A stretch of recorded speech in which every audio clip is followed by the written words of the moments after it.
Well, speaking of pressure and scrutiny, you are very open in speaking on your body image and body positivity and your struggles with being in front of the camera. You know, it's something that's very common for people, especially women.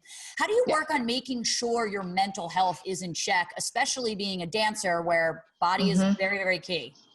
Yeah, it's something that I don't want to say struggled with when I was younger, but it came into play later in life because I grew up in a dance studio where we would all stand next to each other in bodysuits and like compare our body types, not even realizing how toxic that could be. And then I realized it later in life. So I think also from going on TV 5 years ago, I've really learned the importance of self-love and working on yourself. So I've done a lot of therapy. I am a big believer in seeing a therapist. I love mine. She's like, I skip into her office because I know I'm going to learn something new about myself. I've seen a lot of with her. I also do a lot of meditating. I try and follow really empowering accounts on Instagram. There's this one that my girlfriend actually started in Vancouver, and it's called Raw Beauty Talks.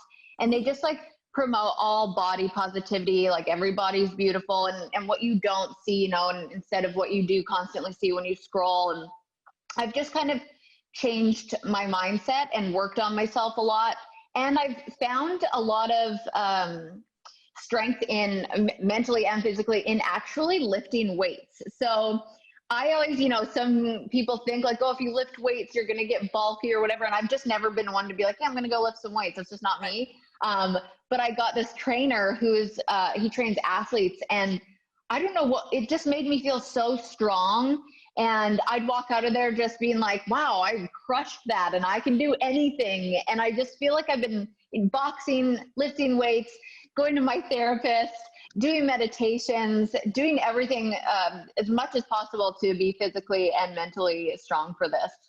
Well, I mean, what I like about you is that you are honest about there's not like an easy fix, right? It's not just like one thing. You really need to couple it with therapy, with being able to talk to someone, meditation, whatever it is. You posted a 14-week body transformation on your Instagram. You look fantastic. You really do. But what's one tip that you can give those who are trying to lose the COVID-19 or quarantine 15? What's one thing that people can just do to start it? First of all, I think you just have to give yourself a little grace and forgiveness, because in a time that's so uncertain and scary, some people do, you know, turn to comfort food, or some people when they're under stress gain weight, and that's okay. That's how your body, you know, reacts, and that's just who you are.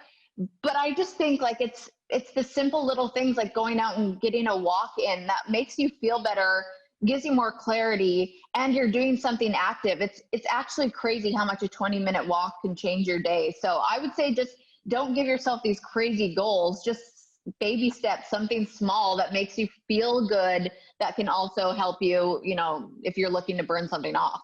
Yeah, a little hill is easier to tackle than a mountain. So I think that's really, really good advice. Yeah.